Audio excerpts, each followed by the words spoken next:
आपके अपने YouTube channel Rudra coaching classes में हार्दिक स्वागत करता हूं। तो बच्चों, जैसा पता होगा अभी हमने जो है हिंदी की कुछ क्लासेस हमने कंप्लीट करवाई थी। जैसे क्लास 9th क्लास 8 भी कुछ कंप्लीट हुआ था, स्टार्ट हुआ था, बीच में रुक गया था। लेकिन अब जो है वो हम इस तरीके से आपकी क्लास लेने वाले हैं जिससे कि आपको हर एक चीज़ पर्टिकुलरली समझ में आ जाए, चाहे जिस क्लास बच्चा पढ़ता हो, चाहे क्लास फर्स्ट से लेकर के क्लास हाई स्कूल इंटर तक का भी है या उससे भी अधिक। जैसे आप कंपटीशन लेवल के स्टूडेंट हैं तो उनके लिए भी आपको ये चीज़ जो है काफ़ी नॉलेजेबल रहेगी, यानी उनको जानकारी एक अच्छे तरीके से मिलेगी। तो आज जो है हमारा टॉपिक हिंदी का सबसे स्टार्टिंग पॉइंट क्या है, वह है भाषा। ठीक, भाषा का मतलब यही होता है जैसे जब हम मनुष्य यानी जो हम आप एक दूसरे से बात करते हैं, चाहे वो इशारों में बात करते हों, उसे हम मौखिक भाषा के रूप दे देते हैं। यदि हम किसी चीज को लिख करके आपको बताएं तो वह क्या हो जाता है, लिखित भाषा। बात समझे ना। ऐसे ही भाषा के होते हैं मुख्यतः दो रूप, एक होता है लिखित भाषा, दूसरा होता है मौखिक भाषा। एक और है मातृभाषा, जिसे कहते हैं मम्मी की भाषा। ये कहने का मतलब बच्चा छोटा रहता है जो अपने परिवार में सीखता है। जैसे मान लीजिए बच्चे का जन्म हिंदी परिवार में हो, जहाँ उसकी भाषा हिंदी है, तो वहाँ पे हिंदी भाषा बोली जाएगी।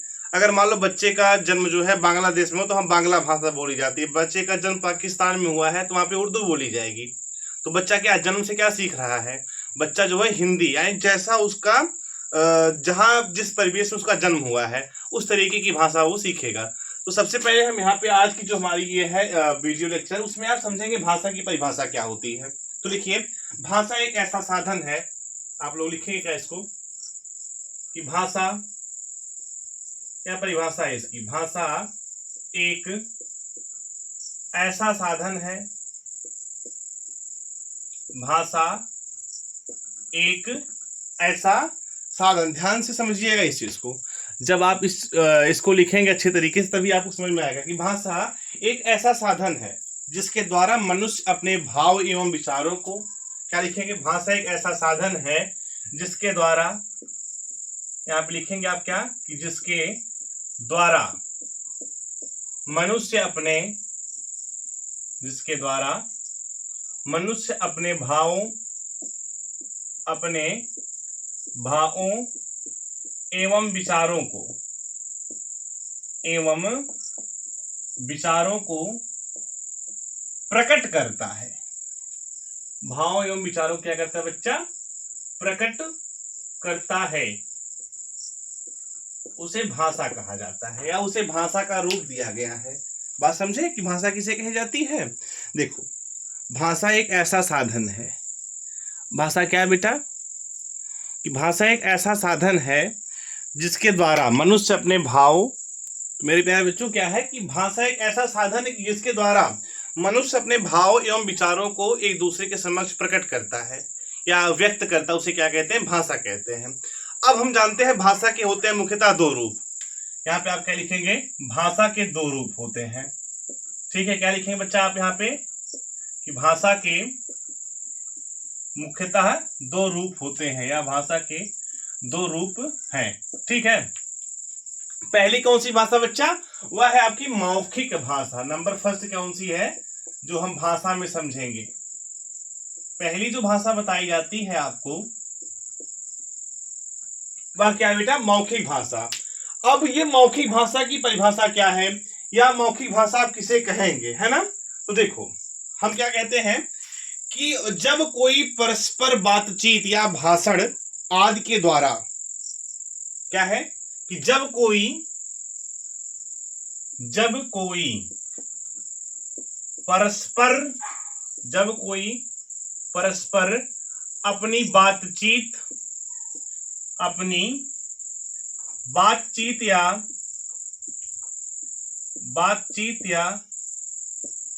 भाषण के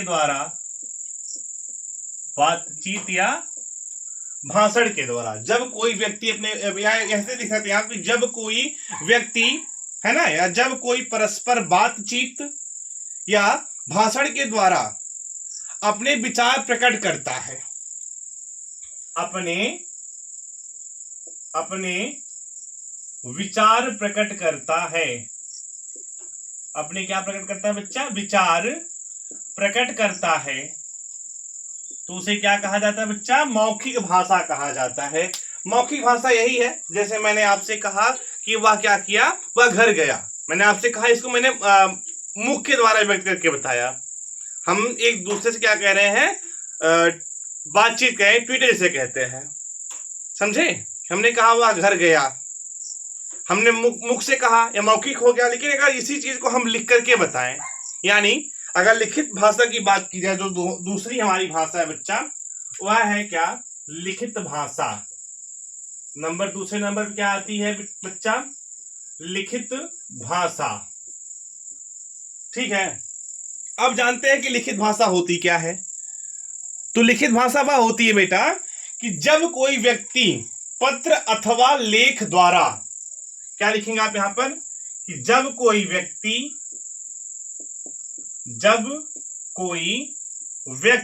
है ना, पत्र अथवा लेख द्वारा, पत्र अथवा लेख द्वारा अपने विचार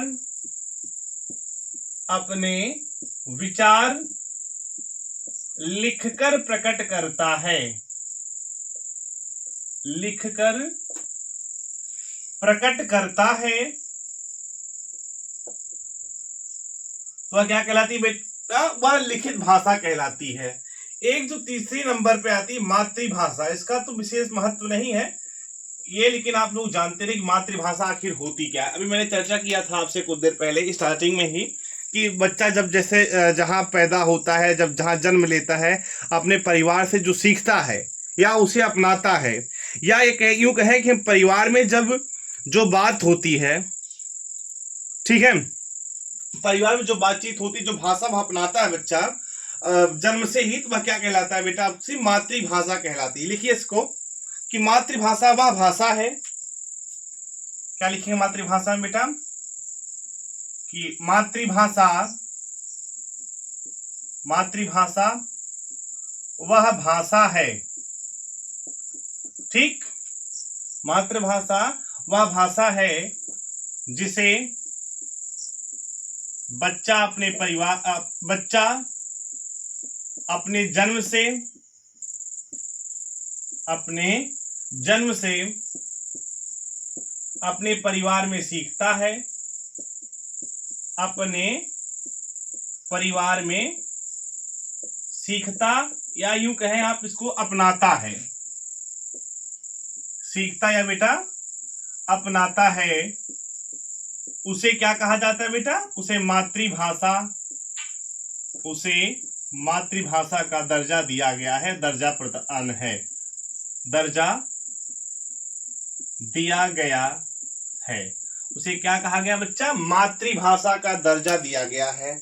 ये बेटा आपकी क्या, मौखिक भाषा, लिखित भाषा, मातृभाषा या भाषा के भेद हो गए।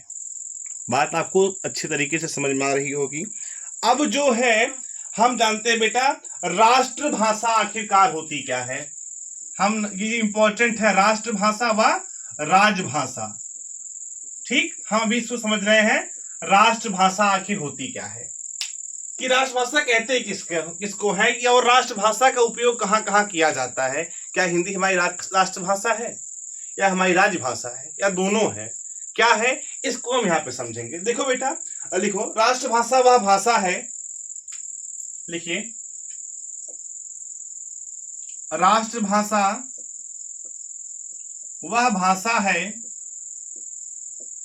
वह भाषा है, देखो राष्ट्रभाषा कैसी भाषा, राष्ट्रभाषा वह भाषा है जो देश के बड़े क्षेत्रों में अधिकतर लोगों द्वारा, जो देश के बड़े क्षेत्रों में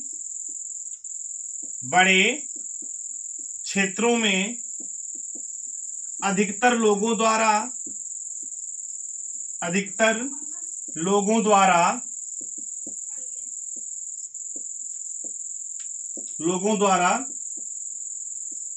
बोली जाती है, अधिकतर लोगों द्वारा क्या किया जाता है बच्चा, बोली जाती है। राष्ट्रभाषा वह भाषा जो देश के बड़े क्षेत्रों में अधिकतर लोगों द्वारा बोली जाती है।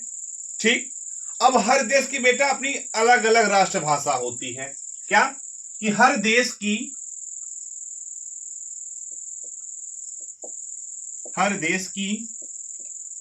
अपनी अलग राष्ट्रभाषा होती है। हर देश की बच्चा जो है राष्ट्रभाषा वो अलग अलग होती है ना। अपने अपने देश की अलग, जैसे भारत की राष्ट्रभाषा हिंदी है। भारत की राष्ट्रभाषा क्या है बच्चा? आप इसको ध्यान दीजिएगा, अगर कहीं पूछा जाता है कि भारत की राष्ट्रभाषा, भारत की राष्ट्रभाषा क्या है बच्चा? वह आपकी हिंदी है।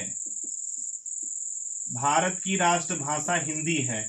अच्छा, राष्ट्रभाषा हिंदी है, इसको और क्या कहा गया है? देखो बेटा, हिंदी को संपर्क भाषा भी कहा जाता है। आप यहां पे लिख लीजिए क्या, ऐसे स्टार बना करके, कि हिंदी को संपर्क भाषा भी कहा जाता है। हिंदी क्या कहा जाता है बच्चा? हिंदी को संपर्क भाषा भी कहा जाता है। हिंदी को संपर्क भाषा भी कहा जाता है। बात समझ में आ गई आपको? राष्ट्रभाषा किसे कहते हैं? पहली चीज तो आप जान जाइए जो इंपॉर्टेंट क्या है। देखो, राष्ट्रभाषा वह होती है जो अपने देश के बड़े बड़े क्षेत्रों में अधिकतर लोगों द्वारा बोली जाए। जैसे भारत में हिंदी बोली जाती है, आप बांग्लादेश में जाओ बंगाली बोली जाती है, आप ऐसे पाकिस्तान में चले जाओ तो वहां उर्दू बोली जाती है, और चाइना में वहां चीनी भाषा बोली जाती है, इंग्लैंड वगैरह वहां पे यूएस लैंग्वेज यानी इंग्लिश यूज किया जाता है। तो जैसे बड़े बड़े क्षेत्रों में अधिकतर लोगों के द्वारा जो भाषा या जो बोली बोली जाती है, ठीक है, वो क्या होती है बेटा? राष्ट्रभाषा होती है। बस समझे? अब जो है हिंदी जो है भारत की राष्ट्रभाषा है, और हिंदी को संपर्क भाषा भी कहा जाता है। अब आप पूछेंगे संपर्क भाषा क्यों कहा जाता है? क्योंकि देखो, ये हिंदी को संपर्क भाषा इसलिए कहा जाता है क्योंकि इसकी जो सामान्य बोलचाल की भाषा में हम आप जो बोलते हैं उसको समझ लेते हैं, इसलिए एक दूसरे से कनेक्ट रहते हैं, जुड़े रहते हैं। इनकेस मान लो मैं इंग्लिश बोलता हूं, आप हिंदी बोलते हो, और इंग्लिश के बारे में आपको नहीं पता, हिंदी के बारे में मुझे नहीं पता है, तो क्या होगा? हम उसको समझ नहीं पाएंगे। समझे? इसलिए क्या होता है, ऐसी लैंग्वेज, ऐसा भाषा जब हम बोले और अगला व्यक्ति समझे और उसका प्रत्युत्तर वो उसी भाषा में दे, तो क्या बेटा? संपर्क भाषा कहलाती है। तो हिंदी क्या बेटा? संपर्क भाषा कहलाती है। तो अभी आपने लिखित भाषा, मौखिक भाषा, मातृभाषा, राष्ट्रभाषा समझा। अभी इंपॉर्टेंट पॉइंट जो आपका है वह है क्या? राजभाषा। बाकी तो आप लोग अगली पॉइंट डालिए। तो बेटा राजभाषा है ना। अब राजभाषा क्या होती है? यानी वह भाषा जो सरकारी कामकाज में प्रयुक्त होती है। कौन सी भाषा? क्या लिख लीजिए, वह भाषा जो सरकारी कामकाज में, जो सरकारी कामकाज में, जो सरकारी कामकाज में प्रयुक्त होती है। कहां बच्चा? सरकारी कामकाज में प्रयुक्त होती है, उसे राजभाषा कहा जाता है। उसे क्या बेटा? राजभाषा कहा जाता है। ठीक, उसे क्या कहा जाता है बच्चा? राजभाषा कहा जाता है। ठीक, अब ध्यान देने वाली बात यह है कि राष्ट्रभाषा क्या होती है और राजभाषा क्या होती है। मैंने अभी आपको बताया था राष्ट्रभाषा। अब लिख लीजिए कि भारत की राजभाषा हिंदी है। राष्ट्रभाषा भी और राजभाषा। भारत की राजभाषा यानी जो सरकारी दफ्तरों में उपयोग की जाती है उसे क्या कहते हैं बेटा? राजभाषा। भारत की राजभाषा क्या है बच्चा? हिंदी है। Officially language. ठीक, अब जानते हैं हिंदी भाषा और उनके उपयोग। हेडिंग आप क्या डाल सकते हैं? आखिरी हेडिंग है यह, हिंदी भाषा, हिंदी भाषा और उनके उपयोग। ठीक प्यारे बच्चों, हेडिंग क्या पड़ जाएगी आपकी? कि हिंदी भाषा और उनके उपयोग। तो पहला तथ्य इसे कह सकते हैं, आप यहाँ पे फैक्ट मान लीजिए कि हिंदी भाषा भारत की प्रमुख भाषा है। पहली चीज आप क्या लिखेंगे? हिंदी भाषा भारत की प्रमुख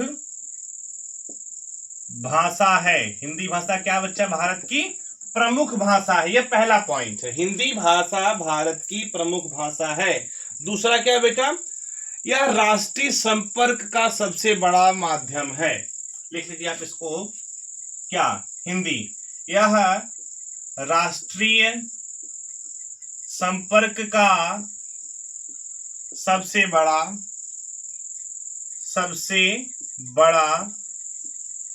साधन है। सबसे बड़ा क्या बच्चा, साधन है। ठीक है, अगला क्या कहता है, हिंदी भाषा भारत की प्रमुख भाषा है ही, यह राष्ट्रीय संपर्क का सबसे बड़ा साधन है या माध्यम है। ठीक है, भारत के संविधान में हिंदी को राजभाषा का दर्जा दिया गया है। क्या लिखेंगे आप कि भारत के संविधान में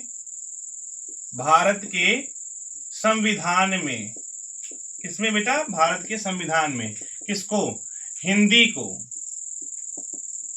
को बेटा क्या किया गया है, राजभाषा, किसका, राजभाषा का दर्जा दिया गया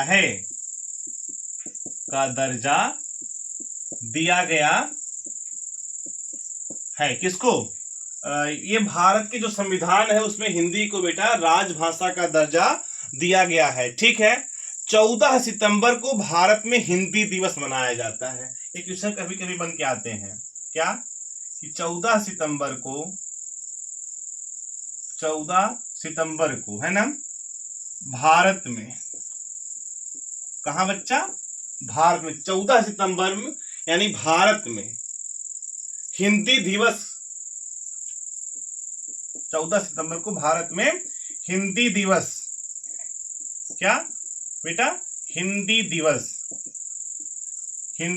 के रूप में मनाया जाता है। ठीक है बच्चा, ये चौथा पॉइंट। अगला पॉइंट क्या है, हिंदी विश्व की 3 बड़ी भाषाओं में से एक है। हिंदी क्या बच्चा आपकी, हिंदी विश्व की 3 बड़ी भाषाओं में से, 3 बड़ी भाषाओं में से एक है। तो ये बेटा जो क्लास थी आपकी आज की, है ना, इसमें सिंपल सा मैं बता दूं आपको, ये भाषा के बारे में पूर्णतः बताया गया। और ये जो वीडियो लेक्चर है ये टोटल आपके क्लास 1 से लेकर के हायर एजुकेशन जो बच्चे आपके तैयारी कर रहे हैं, पढ़ाई कर रहे हैं, उन सब के लिए इंपॉर्टेंट है। इसमें भाषा के एक एक पॉइंट को बताया गया है, यानी भाषा किसे कहते हैं, भाषा के प्रकार कितने होते हैं, राजभाषा और राष्ट्रभाषा क्या होती है, भारत में हिंदी को कब राजभाषा का दर्जा दिया गया, संविधान में हिंदी को कौन सा दर्जा मिला हुआ है, इन सब चीज़ों को इस वीडियो लेक्चर में अच्छे तरीके से बताया गया है। आपको यह क्लास कैसी लगी आप हमें कमेंट के माध्यम से जरूर बताइएगा। Thank you.